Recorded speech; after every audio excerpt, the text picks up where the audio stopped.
One of the things that I think is really important, given the point we're at in net zero, is to look at the system as a whole and partly look at the market frameworks, but also look at the institutions that oversee those. And it's important that we make sure we've got an institutional framework that works for net zero. And that means in some places, we need to create new functions that just don't exist at the moment. And, cross-sector coordination would be one good example. But actually, a degree of the long-term planning around the developments of networks and markets is another one where some of those functions exist but need to grow.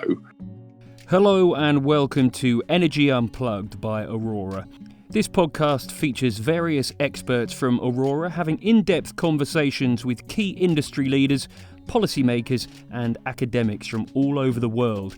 It explores the hottest topics across the energy market and gives a unique perspective on major energy issues.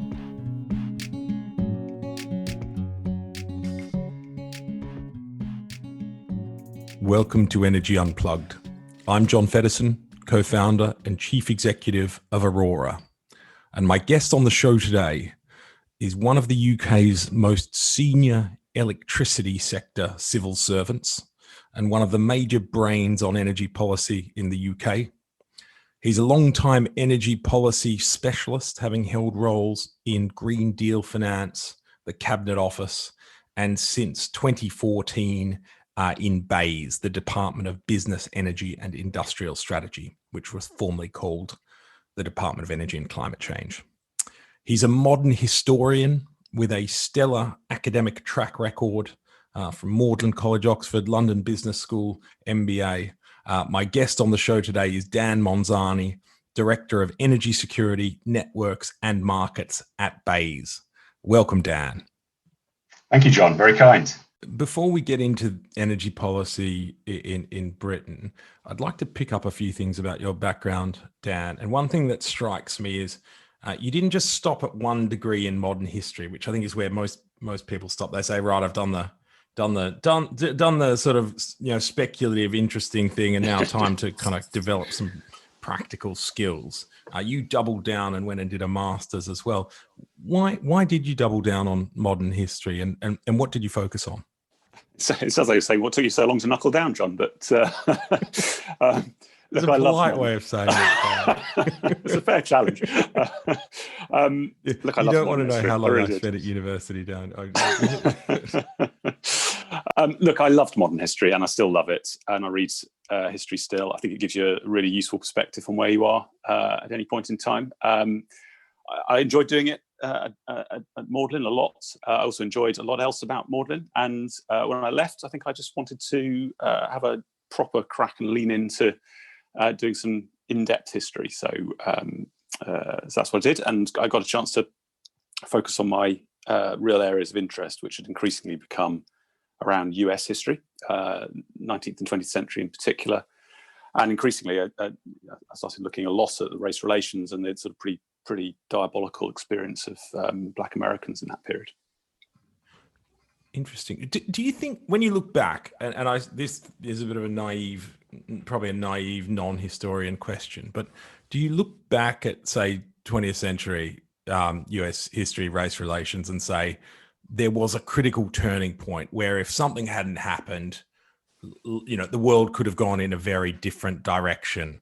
We wouldn't have, I don't know, either we would have had Black Lives Matter protests and all of that a decade or two ago, or it wouldn't have existed. Or are there any of those critical points where you think the world hinged on one particular thing?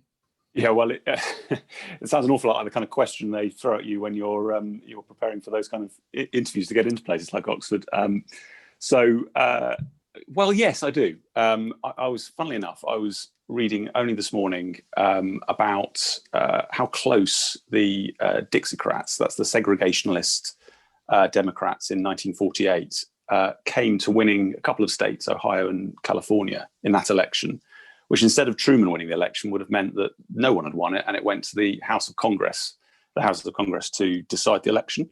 And it's quite plausible in that scenario that either they would have been able to be a compromise candidate between the two main parties, or that they would have extracted concessions from the Democrats, which would have had a completely different bearing on civil rights over the next 20 or 30 years. And, I suppose philosophically, you can't say whether it was always inevitable that those few tens of thousands of votes went in one direction, but I think it'd be a bit naive to rule out contingency as playing a pretty important role in history. Yeah. And I suppose, lots of recent examples, presumably your life at least would have been substantially different if the Brexit vote or Scottish referendum had gone in different directions in recent times. So it's not a phenomenon that has declined over time, probably. Good. Just another question. You've been in BEIS and in DEC for a pretty decent period of time now, but just reflecting over the last almost 2 decades of your career since you entered the civil service, how do you think the civil service in the UK has changed in that period of time, if at all? Yeah, that's a really interesting question.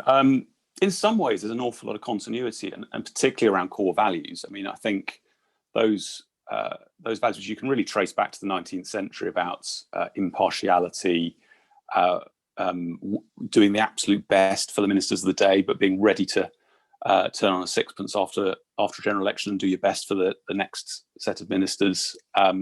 Real commitment to public service. I think those are still there and have been there for a very long time. I think some of the form has changed. So digitalization has made a difference to every workplace. It's no different in the civil service. I can remember when I started having to print off every paper we wrote for ministers and put it in a pink folder that would eventually get picked up and taken to the Public Records Office. That doesn't happen quite the same way nowadays. It was just starting at a point where there was a lot of the formality, the sort of hierarchy was sort of breaking down a bit. So I think, just managed to persuade people at relatively low grades that they should surrender their offices when I joined the civil service.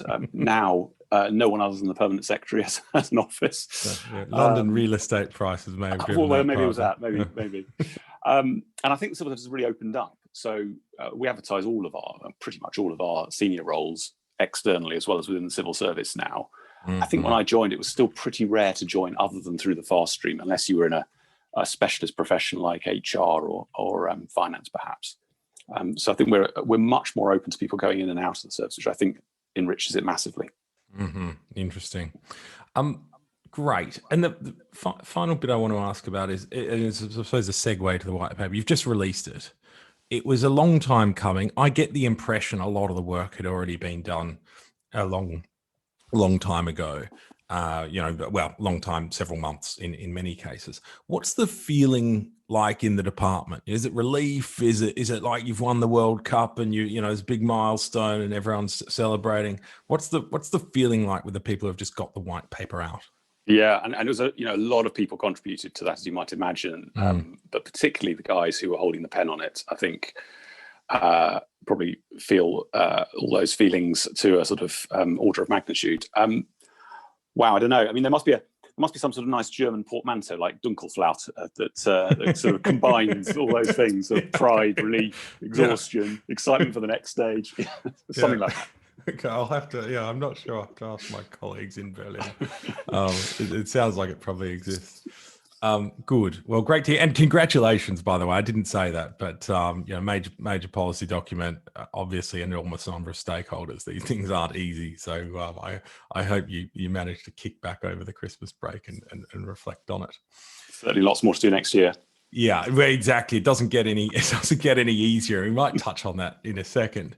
But so I want to start very broadly on your role before sort of drilling into particular policy areas. And a question on my mind here is, how do you think about policy uncertainty? So you've just announced a bunch of policies. Some of them change direction. Many of them are a continuation and deepening of what you were doing. Is it your role to manage policy uncertainty as government in a rapidly changing sector like energy? And how much certainty should there be? Yeah, that's a really good question, and obviously one that we're always thinking about. And I think I think it is, but we can only do it to an extent because, as you say, the underlying nature of net zero is that both the technologies and the way in which we need to address policy is changing rapidly. So I think we do it in a couple of ways. Certainly in the design of policy instruments, we can look at the things that drive unnecessary cost, for example. So the use of contract law in the CFD is a good example of that, giving people confidence that they can lock in their agreements, and it's not it's got a longevity to it that isn't based on future policy changes in the main. I think there's a little bit of self-restraint that I'm certainly conscious of in things like the capacity market, where we've tried to be reasonably predictable about changes when we make them, in particular when we announce them, and making sure that we they don't come completely out of a blue sky, and they are far enough ahead of auctions that people can rationally incorporate them into the bids. So that there may be change, but we can be sensitive and sensible about how we when we announce them. What else on policy? I think it's important we work closely with Ofgem and the electricity system operator to make sure there's a much coherence across all parts of the regulatory framework. So when you hear Finson Sly at the ESO talking about having markets everywhere and the ability to operate the grid at zero carbon, I hope you'll see that's very similar language to the kind of way we describe the market framework in the white paper. And I think that communication is a big part of it, right? So we can't tie the hands of all future governments, and we can't promise there won't be change, but I think we can do things like I'm doing here today, to talk about how ministers are thinking about policy and what is informing how those policies might evolve. And we can do that in as open a process with industry as we can, in a two-way dialogue where we take those ideas on and we explain our thinking back as well. Yeah, and I think it's certainly characterized your time at BEIS and DEC, that sort of willingness to engage and have a conversation with the industry, and in a sense it's sort of a trust, right, that industry get that things are fast moving, and you can't divulge everything that you're thinking at any particular point in time, but it seems to have worked well from my perspective, at least. On the one other thing on the sort of macro level of your role is around, I think one thing that's characterized probably the last 2 or 3 years is the rising level of ambition and expectation from the public around the speed of decarbonisation. And of course, you see that most clearly in terms of the ambition, sort of it was an 80% reduction. Then it became, under Theresa May, a sort of 100% reduction in emissions on 1990 levels by 2050. Now, so that's changing. And at the same time, so there's quite a lot of pressure ramping up on you. And I suppose the most recent example of that is the Committee on Climate Change's 6th carbon budget. And one thing that really interested me about this document is, yes, okay, it enshrines the net zero by 2050 that government's already committed to, more aggression in terms of the power sector by 2035, or some clarity there. But it also tells the story of this transition coming at low cost, or relatively low cost as far as I can see it. Is there a risk? Now, I don't think the transition, I think the transition to a low carbon world globally has a massive payoff. And I think that's what the science says. But from a British perspective, this transition will be difficult, and there'll be major changes as far as I can see. Do you think there's a risk in the public debate that there's a perception that this transition is going to be very easy, and that actually there'll be an impatience that comes when things aren't happening? And indeed, I already see the impatience to some extent with the white paper. Where's the detail? Why aren't we rolling out CCUS? These types of things. Do you see a risk there around public expectations? So I think there was a risk the other way not so long ago, right? So I think net zero has been such a powerful policy decision in making it clear that everybody is going to have to decarbonise, very small amounts of genuinely very difficult things that might be offset in order, hence the net zero rather than an absolute zero. But overall, I've heard it described that there was a risk in the 80% target, that 80% of the economy thought it could hide in the 20%. Yeah, it's a good point. And nobody feels that now. Everybody knows they have to find a pathway. And of course, it's more difficult for some than others, and so on.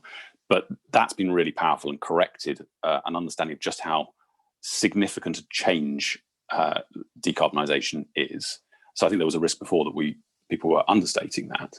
I think there's also been a risk historically that people have overstated how expensive it would be. I mean, you're certainly right to say from a scientific point of view that catastrophic climate change is not a very good economic strategy, quite No. apart from anything else. But also, people have overstated or are more sceptical than perhaps has been borne out by the evidence of the ability for some of these technologies to come down in cost. Most famously, of course, offshore wind, but also some of the ways in which flexibility can make better use of that wind and other technologies in order to bring down costs. So I think the CCC report does a good job in correcting some of those tendencies, if you like.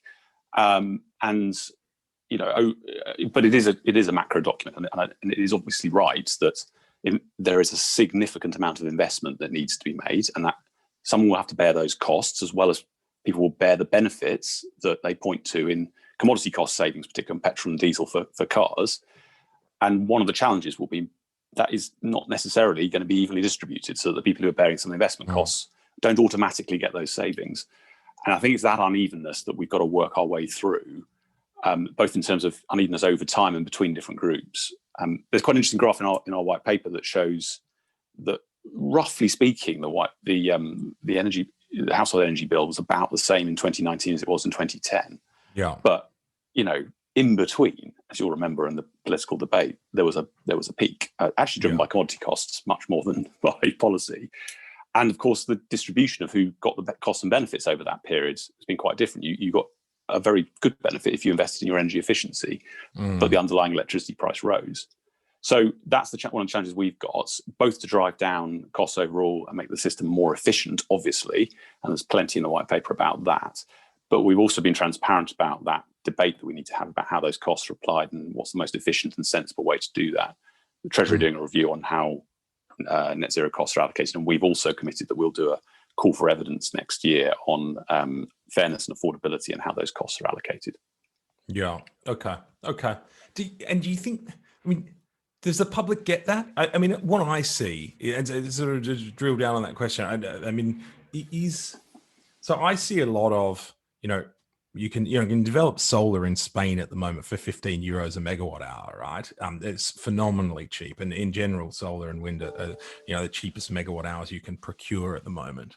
But that seems to be sort of, to some extent, where the debate stops. How big a role do you think BEIS has around public education on some of these trade-offs and engaging with some of those distributional questions? Yeah, no, I think we do have a role, and of course, it's not just the general public, but a lot of energy consumers are firms, and we need to engage equally with industrial energy users and commercial energy users to bring them into the debate about what the best way to do this is. I think people are much more engaged with the environment than they perhaps were 5 or 10 years ago. It seems to register quite high on the sort of trackers of what the most salient issues are for people. Yeah. So I think there's a degree of buy-in for what we're trying to do, but I don't. I think it'd be naive to think that people will be prepared to. I think people are going to have to feel that they are paying their fair share and getting their fair share of the benefits. Yeah. Of course, in some areas that's much easier to demonstrate, right? I mean, looking at choosing an electric vehicle these days is they're a positive consumer experience, and that's come on in a few years from the first prototype EVs, which look like a bit of a trade-off on quality, whereas now they're performance vehicles. Yeah, excellent. And I will come back to electric vehicles. I like the description that at 80% there are, 80% of the people thought they could hide in the 20%. Is just briefly on net zero, is there a risk there too with net zero? Do you think there's sort of negative emissions technologies mean that we can, planes can keep emitting and maybe peak periods in the power sector should use natural gas, those types of things? Is there a risk there as well, or is the move from 80 to net zero covers most of your basis there? Well, I think it definitely shrinks the space for that. And I think when you're debating, some of those technologies exist, but they're not yet at a scale or cost effectiveness that you could say, well, that's obviously the answer for this. I can carry on doing what I'm doing. Yeah. Let's hope they do, because that would be great, right? And some of the CCC analysis relies on that continuing innovation and progress. And likewise, we've invested in a number of innovation areas. But you can't. You've got to plan on decarbonising with what you've got now, and then invest in innovation to have better technologies in the future as well. Yeah. Okay. We might come back to negative emissions towards the end. Another sort of macro point on the white paper, you to some extent, I think there's it's defined to what's not in it as much as it's defined by what's in it. And, as you've already mentioned, there's a whole bunch of calls for evidence and processes going into 2021 that are referenced in that document. How do you decide what's in and what's out when you write a paper like the white paper? Yeah, I certainly wasn't the editor for the document, and at 170 pages already, plus companion documents. I hope you read all of those. It's already quite substantial. Yeah. And some of it's, of course, driven by where we've already done a lot of industry engagement, and where we're ready to move on, and where areas where we want to do more before we reach final proposals. So perhaps an area of my own where we are working closely with a range of stakeholders, and we're not yet ready to say what the final answer is, would be around offshore transmission, for example. We're very clear that there's a need to look again at how you get greater coordination, but we don't yet have the final model on that. The other thing is that one of the things I've been really pleased to see people playing back to us is I think the white paper describes energy policy as a whole system, and looks, there's a whole chapter on systems, but actually taken together, it looks at it in the round and gives us a strategic framework which we can deepen. And I think you might lose sight of that if it became a 1,700-page document that went into detail in all of those areas. Yeah. Then it's interesting, right? No matter how many times there's a major government policy document, every time you get industry voices assuming this is going to be the panacea for everything over the period to 2050. And it, consistently, policy is an evolutionary process. Yes, you occasionally get big documents, but it seems like, I don't know if it's a game, or I don't know if people haven't cottoned on, but there's just there's this expectation which seems to never get met in terms of policy documents around detail.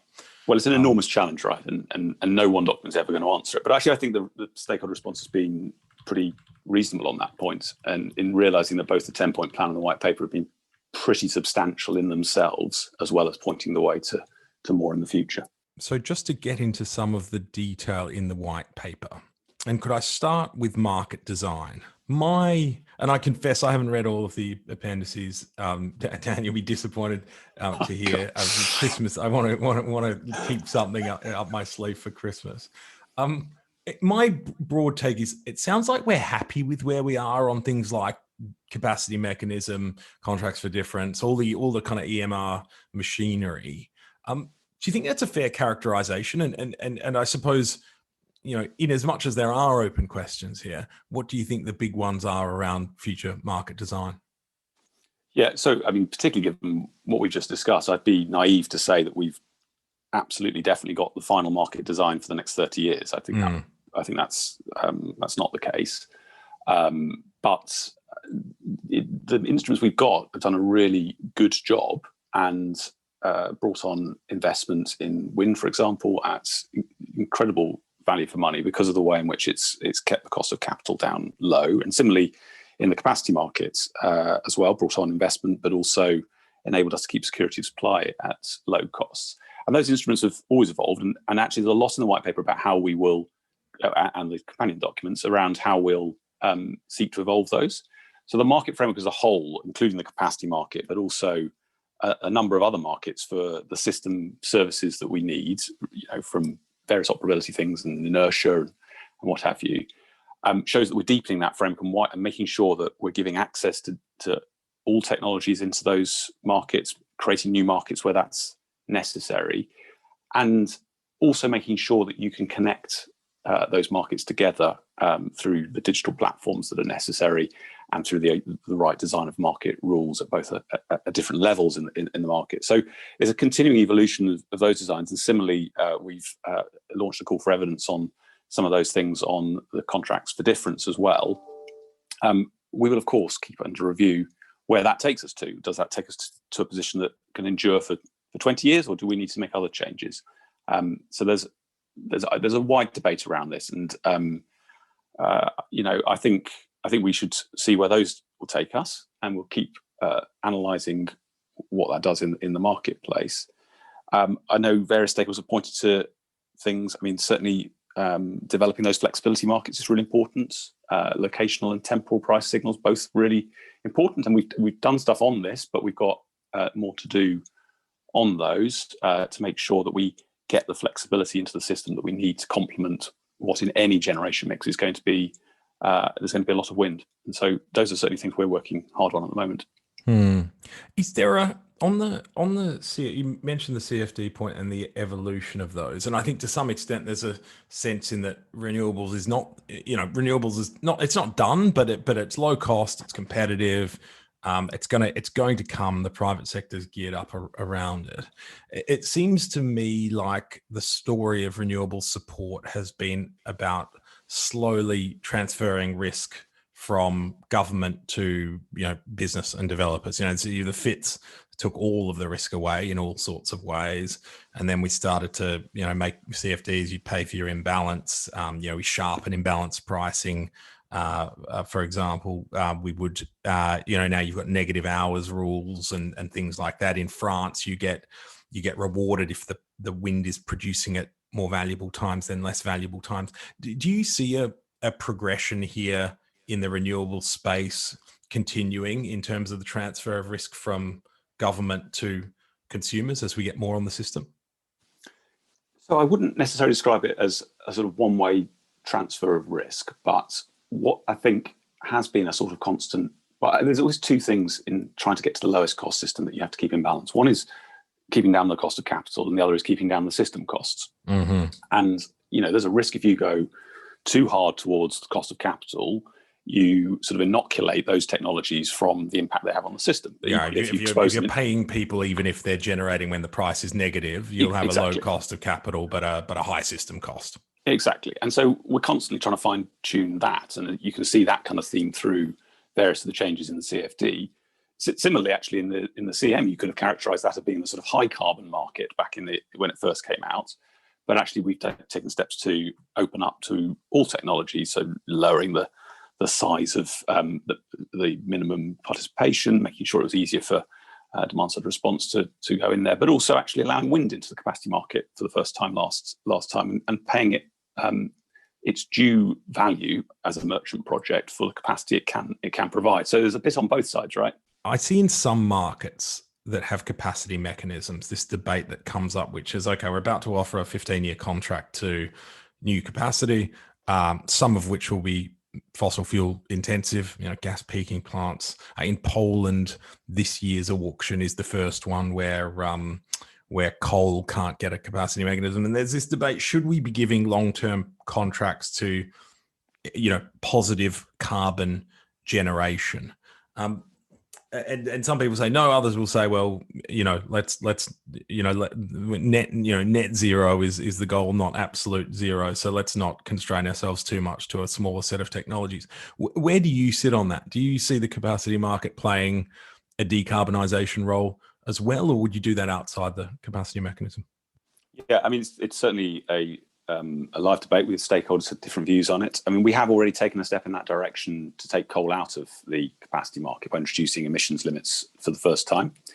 I mean, in practice, because we've already announced that we'll close coal entirely from 2024, that should sort of reinforce that, which is a sort of slightly different position in somewhere like Poland, for example.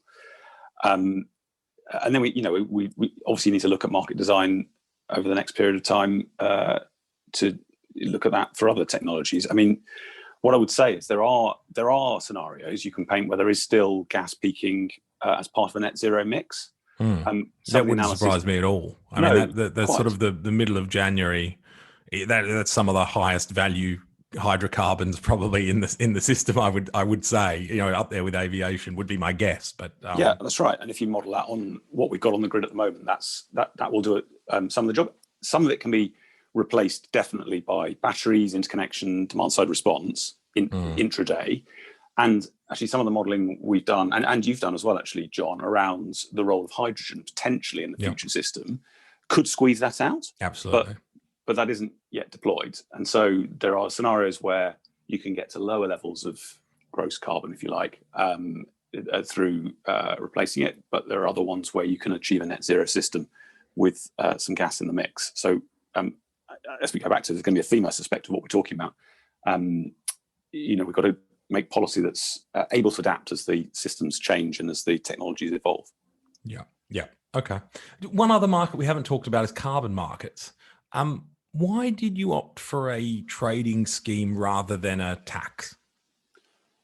So we've got history here in using markets, traded markets to solve these kind of social policy challenges. I think I'm right in saying we created the first trading scheme in the UK. And it gives you certainty on the level of emissions you're going to get and a degree of market confidence. And of course, it gives you some optionality as well. So one of the things we've said is we will look at whether or not to link to other markets in the future as well. Mm-hmm. Okay. Very good. Yes, I think in general, it's one of those areas where there's sort of often more heat than fire in a sense. It's they're both alternative. At least as I see it from an economic perspective, they're both reasonable alternatives. Yeah. And in a sense, you've opted for a hybrid, I suppose, with a floor. So.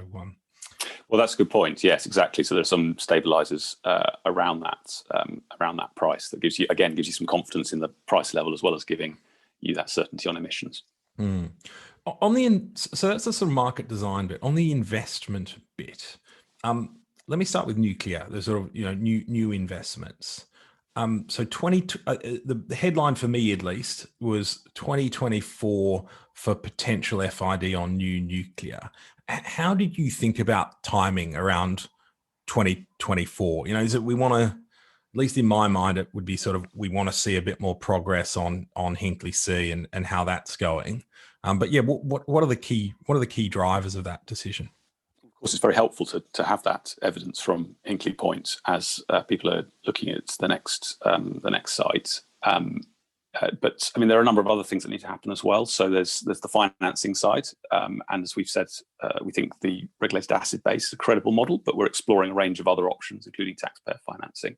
So there's plenty of work to do there, including potential legislation, depending on the model we go down. But even aside from the financial side, there is, for any nuclear plant, quite properly, some regulatory steps to take forward to assure both safety and security, which the Office for Nuclear Regulation needs to do in parallel. I mean, obviously, the EDF plants have a generic design assessment, but you also need a site-specific stage as well. Mm-hmm. Okay, so arguably it couldn't be sooner in from that perspective. Do you think, and just one other one on the nuclear point, how do you think about competition in the process? Because again, from my perspective, we went bilateral in the Hinkley C process reasonably early. And I suppose to some extent with these big projects that happens naturally. Are we still thinking about competition? And I know you sort of leave open the prospect of it not being Sizewell C. Are we still envisaging competition in this process? Is that still possible in GB Power? Yes, I mean clearly the scale of nuclear plants creates a challenge there in the sort of level of financing. But actually, some of the design of the financing models potentially reduce the challenges that come with the scale of construction, scale financing. So, potential for both the RAB and the government equity to reduce that and make it more possible to introduce competition at the capital raise, for example. But even with or without those sort of models of competition, there's obviously an opportunity to mark to other markets in forming our value for money assessment. So understanding what the system costs would be to get back to that point, with and without nuclear, based on what we know of the costs of other technologies at that time. Yeah, exactly. It's almost, you're not competing with someone else's nuclear, you're competing with offshore wind or some other composition, I suppose. Good. The other big one that jumped out to me on the investment front was interconnectors. So we're talking about 18 gigawatts up from, I don't know, a bit under 10 at the moment, probably 8 at the moment, something like that by 2030. How do you, the big one for me on this is around security of supply. How do you get comfortable that with 18 gigawatts of interconnectors in a, whatever it is, 50, 60 gigawatt peak system, that they're going to be providing power when we need it in the future? Yeah, and this is something we already have today, actually. Interconnectors play a really important role in security of supply. And at one level, it simply means you're part of a bigger system, and therefore you would expect to be able to have a high level of security for the same. Well, yes, you get diversity, but you also get a high level of security for the same gigawatt margin, because you're able to sort of balance it across the place. And I think the experience bears that out as well. There are plenty of periods when Actually, I can think back particularly to 2016, 17, where we were tight both sides of the channel, but you would see the interconnectors swing half hour to half hour between the French peak and the UK peak, and you could really see that they were able to enhance security supply on both sides of the channel. Yeah. But inevitably, obviously, we have to look at the likelihood of the power flowing in the direction that helps security supply. So when we look at things like our capacity requirements, without getting too technical, we derate the nominal capacity of those interconnectors to take account for the likelihood that they'll flow in the direction that we need at peak. Yeah. Okay. So presumably, the more you're relying on, say, France or something like that, perhaps the less you trust. The less diversified you are, in a sense, maybe a bit less trust on interconnectors in that sense. Yeah. If you were to produce 30 interconnectors in the same country, you'd get less marginal value for the 30th. Yeah. Yeah. Yeah, it's interesting. And that French peak, it's interesting, right? You'd think it would be an hour different because of working patterns. And I don't know if it's because the French are less industrious, but they tend to knock off a bit earlier from what I understand, and the demand goes up. So you've actually got sort of an hour and a half or something to swing the interconnector around when people start getting home. And there's also differences in when the sun sets as well, things like that. Yeah, exactly. That's probably the diplomatic answer on that one. Okay, so governance is a big topic here, and the independent system operator. So the history, just for listeners who aren't aware, we had a system in which a publicly listed company, National Grid, owned the transmission lines predominantly, but also was the system operator, had the control room, matched supply and demand in real time. It's still the same setup, but with a strong partition, separate boards. And the white paper is proposing going a step forward. What does the additional step solve, Dan, in shifting the system operator out of a publicly listed company? Yeah, so I mean, at this stage, we haven't come to any final conclusions on this.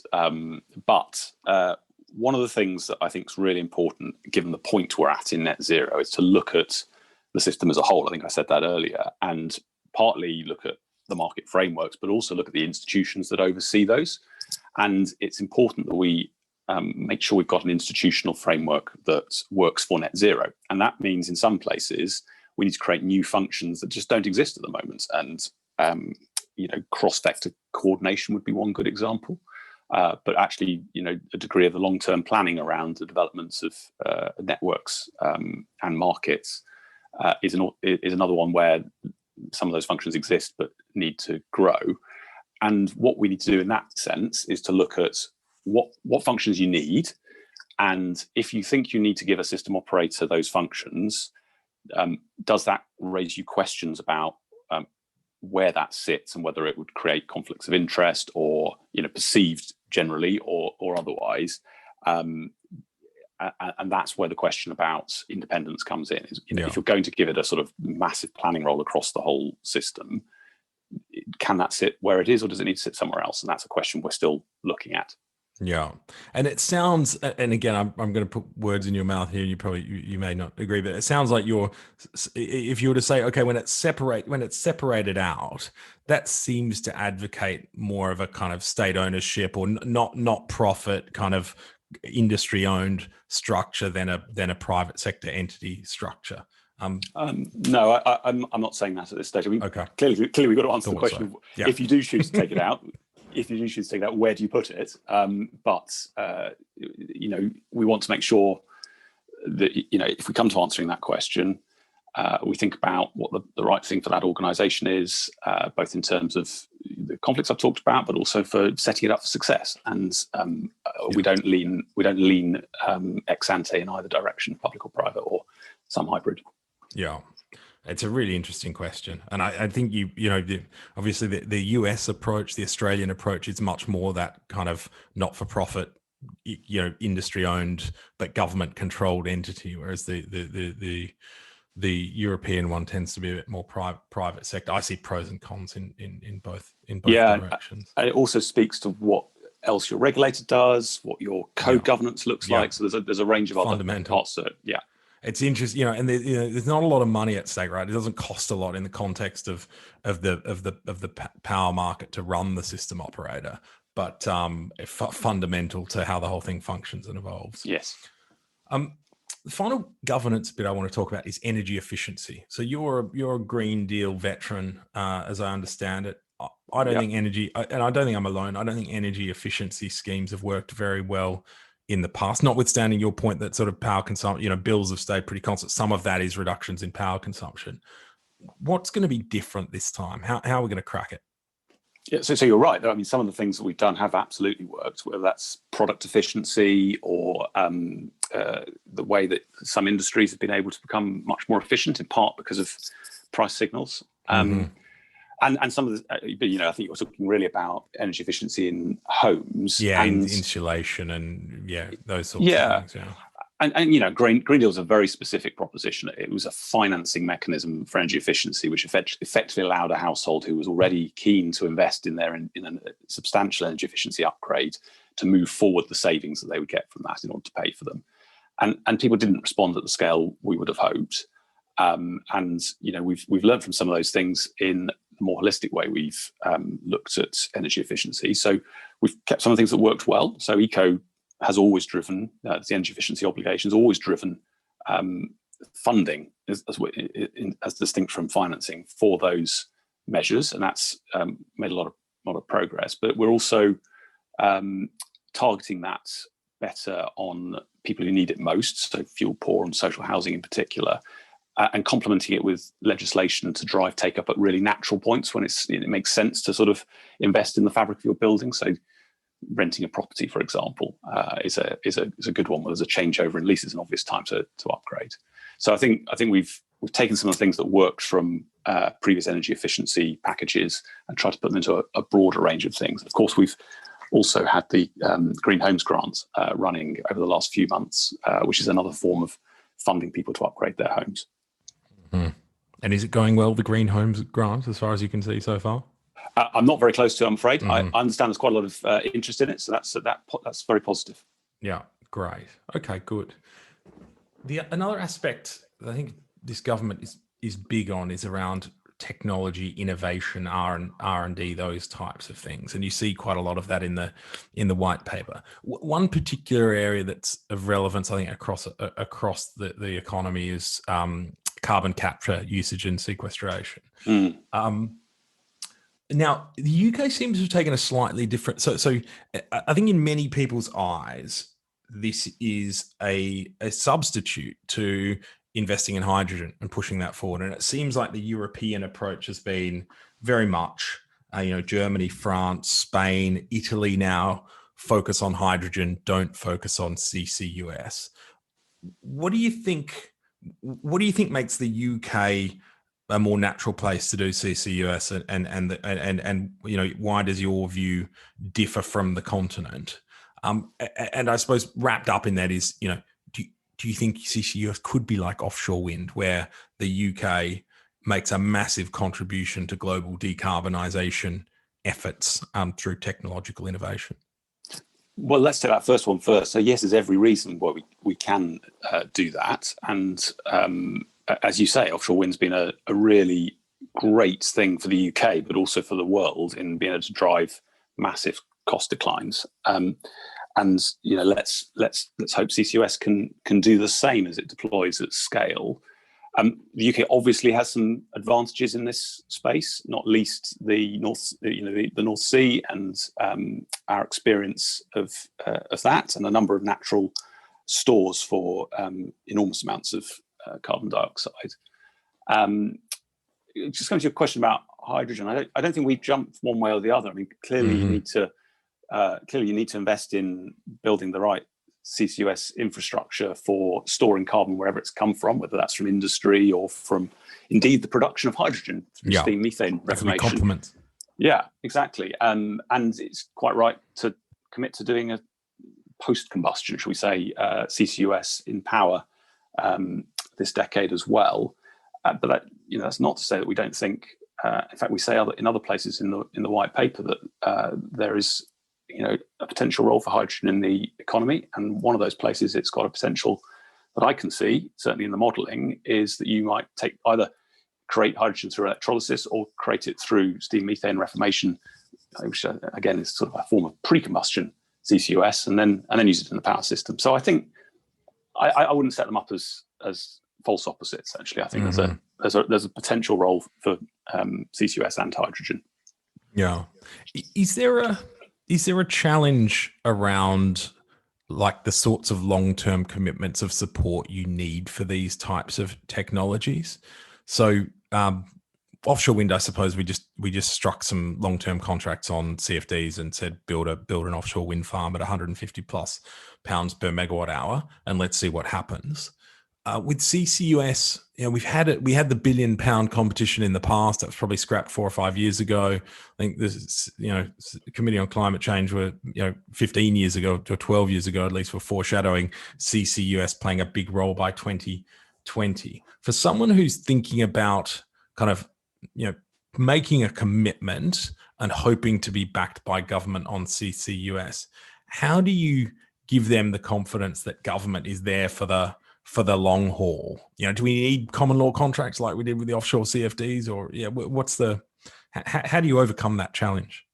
Yeah, I mean, I think the world's changed quite a lot since the last CCUS competition was cancelled. I mean, not least that we've committed to net zero. We've built out huge amounts of offshore wind in that time. I think the government's commitment is pretty clear on this, and I hope the white paper helps give people confidence that we see CCUS as an important part of that story, along with other technologies that we've already talked about. But yes, of course, the policy design needs to make sure that we're striking that right balance between giving people the confidence and giving different people different confidence, right? So if you're typically speaking, if you're a non-strategic investor, if you're not really investing in energy because it's energy, but because of the stable return, that points to a different kind of capital structure to those who are more interested in taking merchant risk for merchant reward, which you see in other parts of the sector. So we will need to bear all of those things in mind in making sure that we give people the confidence that brings down capital costs, whilst also designing it in a way that allows CCUS to contribute positively to the system. We're hopeful we'll get out some more reading material for everyone on the CCUS business models in short order. Okay, excellent. Presumably in the new year, though. Well, I don't know. Actually, well, not much left of this year, is there? So, okay. Given it's not my team, I probably won't commit them. But I think everyone's keen to get moving.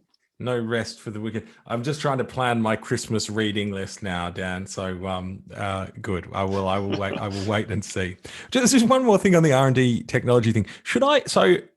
Given the ban on electric vehicles, should I worry about buying a new internal combustion engine car now? Because I'm kind of thinking, what's going to happen to the resale value if I buy one now? It's new, and in 9 years' time, you're not allowed to buy any more new ones. How should I think about that as a potential vehicle buyer? Isn't it interesting that the question's being asked that way around? So not very long ago, the question would be: is now the right moment to buy an internal combustion engine car? Is the range big enough? Is it really high enough performance? What's going to happen to the battery? And some of those questions still get asked, of course. But we've done an awful lot particularly in the Office for Low Emission Vehicles, done an awful lot to make these much more normal. And the question is now how you go from a recognisably good product to one that is, by 2030, none of them are purely petrol and diesel. So perhaps I'll turn the question around and say, you should think about an ICE car now, because I think there's some great models out there, and it's a great time to choose one. Okay. You'd have to have a look at whatever the secondary markets are now for petrol and diesel cars. I suspect they haven't changed hugely as a result of the announcement of 10 years hence. But why not look at a nice car? Sorry, not a nice car, an EV. Yeah. Okay, good. That'll be music to my wife's ears. There you go. Great. So just to conclude, I've got a few underrated, overrated concepts where I present you with a concept. The idea is very much, anyone can say something's good or bad, but really what I want to hear is, is it overrated or underrated relative to what a sort of reasonably educated person thinking about this thinks, as a way of taking a particular stance on a topic. So I'll fire them at you. You shouldn't feel compelled to say anything more than overrated or underrated, but by all means, elaborate if you like. So the first one is negative emissions technologies in achieving net zero? Do you think negative emissions technologies, and I'm thinking, it's basically planting trees, BECS, air captures are the things I think about. Do you think they're overrated or underrated? Probably depends who you talk to. Let's say underrated overall. Okay, very good. There's certainly no shortage of people who underrate them and overrate them out there. Second concept: the role of markets in driving the energy transition to net zero. Do you think that is overrated or underrated? I think probably underrated. Okay, very good. Carbon prices as a way of driving decarbonisation. There's all sorts of measures out there. Carbon price is one of them. Do you think people overrate them or underrate them as a means of driving decarbonisation? Oh, it's a really tough one. So I think possibly underrated in the short run, not least making sure we iron out any anomalies that drive perverse behaviours, but possibly overrated in the long run by those who advocate it as the only answer. Interesting. Okay, that's yeah. And I think I probably lean this way, is that there is a future in which you do the fits and you do the government taking the risk to get things going, and because the public's impatient about decarbonisation. But I still have a dream about some sort of elegant market structure in the future where we have minimal instruments and we price the things that we want to price. But maybe that's too much to ask. I don't know what it looks like, by the way, Dan. So yeah, okay, very good. The costs of decarbonisation, and by deep I mean getting to net zero. Do you think the costs of decarbonisation are overrated or underrated by a sort of an expert who's thinking hard about the industry? Well, we've always been pleasantly surprised to see technologies come forward, and the costs of not decarbonising are catastrophic. So I'm going to say they are. The costs are overrated. That is a good point. And you'd have to say over the last couple of decades, the costs, even not taking account of the impact of climate change, which could be catastrophic, you'd have to say we've consistently overrated the cost. Yeah, it's a good point. Okay, next one, the role of smart devices and appliances. So, not grid scale, it could be EVs, it could be a kettle, it could be a fridge, any of those things. The role of smart devices and appliance in delivering a flexible, stable future energy system. Overrated or underrated? Probably underrated, because they're not as widely deployed yet as they will be in the future, at which point I think we'll really realise their potential. Okay, interesting. And final concept, the relevance of policy uncertainty to the cost of capital. Underrated or overrated? Well, we've unpacked this extensively, haven't we, today? So I'm going to say it's about right. Okay, good. People get it about right. Okay, good. Excellent. Well, I think that's a good time to stop. Dan, thanks so much for coming in shortly after you've released the white paper at BEIS, before your Christmas break, and talk to us about a wide range of issues in detail. So Dan Monzani, thanks so much for taking the time to speak. Thank you very much. That was John Feddersen, Aurora's co-founder and chief executive, talking to Dan Monzani, Director of Energy Security, Networks and Markets at BEIS. Do keep an eye on our podcast feed for more in-depth conversations with senior members of the energy industry. The best way to do this is to subscribe on whatever platform you use.